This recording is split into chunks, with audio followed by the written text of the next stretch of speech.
Ashif bin Barhoya merupakan sosok figur yang berperan penting dalam bertemunya Raja Sulaiman dengan Ratu Bilqis. Beberapa mengatakan bahwa Ashif merupakan sepupu dari Nabi Sulaiman, akan tetapi sebagian yang lain mengatakan bahwa Ashif merupakan sekretaris dari Nabi Sulaiman. Sebagaimana dikisahkan dalam Al-Qur petik terbalikan, Raja Sulaiman sendiri merupakan sosok yang memiliki kelebihan dapat berbicara dengan semua makhluk mulai dari hewan, tumbuhan, bahkan semua yang berasal dari negeri goib. Dikisahkan Nabi Sulaiman merupakan raja yang wilayah kekuasaannya sangat luas. Pada suatu hari, Nabi Sulaiman menginginkan seluruh makhluk yang berada di bawah kekuasaannya untuk berkumpul. Akan tetapi, ketika pengabsenan, tidak dijumpai sosok burung hudhud dalam majelis tersebut. Nabi Sulaiman bertanya kepada hudhud tentang alasan mengapa ia tak ikut berkumpul pada hari itu. Burung hudhud pun menceritakan bahwa ketika seluruh makhluk berkumpul, ia sedang berpatroli menuju arah Yaman, tepatnya daerah Sabah. Ketika sampai di tempat tersebut, ia menjumpai suatu kerajaan besar yang dipimpin oleh seorang wanita. Akan tetapi, Hudhud melihat ada yang aneh di kerajaan tersebut, yakni mereka tidak menyembah Allah akan tetapi menyembah matahari dan bintang-bintang. Mendengar cerita Hudhud, Nabi Sulaiman tertarik untuk mencari tahu lebih dalam mengenai siapakah ratu dari kerajaan tersebut. Diperintahkanlah Hudhud untuk menyampaikan surat kepada Ratu Sabah.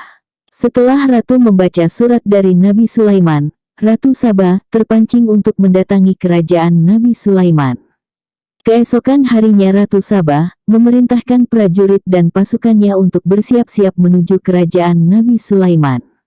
Mendapat kabar bahwa Ratu Sabah, yang bernama Bilqis tersebut hendak menuju kerajaan Nabi Sulaiman, beliau mengadakan sayembara bagi siapapun yang dapat memindahkan kerajaan Ratu Bilqis ke hadapannya.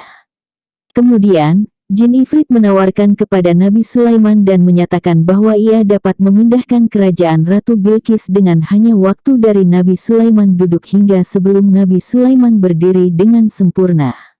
Ia menawarkan kemampuannya dengan menyombongkan diri bahwa ia kuat dan dapat dipercaya. Akan tetapi, Nabi Sulaiman menginginkan waktu yang lebih cepat dari yang ditawarkan Jin Ifrit kepadanya. Datanglah seorang pemuda dengan harismanya yang terpancar jelas. Ia adalah Ashif bin Barhoya, yang menawarkan kemampuannya untuk memindah kerajaan Ratu Bilqis hanya dalam satu kedipan mata. Nabi Sulaiman sangat bersyukur dan gembira mendengar tawaran tersebut. Ashif pun berhasil membuktikannya. Ia berhasil memindahkan singgasana Ratu Bilqis yang berada di Yaman menjadi di Baitul Maqdis, Palestina dalam satu kedipan mata. Nabi Sulaiman dan segenap orang yang menyaksikan terkesima akan kehebatan Ashif. Lalu apakah yang membuat Ashif memiliki kehebatan yang melebihi Jin Ifrit? Ini adalah contoh nyata bahwa Allah memiliki hamba-hamba eksklusif yang sudah tidak lagi dipusingkan perihal surga dan neraka. Ashif merupakan sosok figur yang beribadah kepada Allah bukan karena takut akan neraka dan menginginkan surga. Akan tetap, ia beribadah hanya karena cinta. Cintanya kepada Sang Pencipta membawanya pada tingkatan yang lebih tinggi dari manusia lainnya.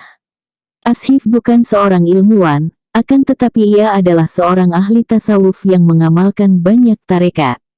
Dikarenakan ia dekat dengan Allah, sehingga ia memiliki kelebihan-kelebihan yang tak disangka-sangka. Begitu banyak ilmu laduni yang ia terima langsung dari Allah. Sehingga tak heran jika di kalangan kajian-kajian yang membahas ilmu tasawuf, ia sangat dikenal dan sangat menjadi panutan. Apa yang ada dalam hati Ashif dan ia niatkan, maka niscaya akan terjadi termasuk berpindahnya istana Ratu Bilqis. Dalam suatu riwayat dikatakan bahwa Ashif dahulunya adalah seorang ahli maksiat. Meski demikian, ia kemudian bertaubat dan menjadi hamba yang sangat taat. Tanda hubung. Sumber, disarikan dari pengajian kitab Tanwirul Qulub.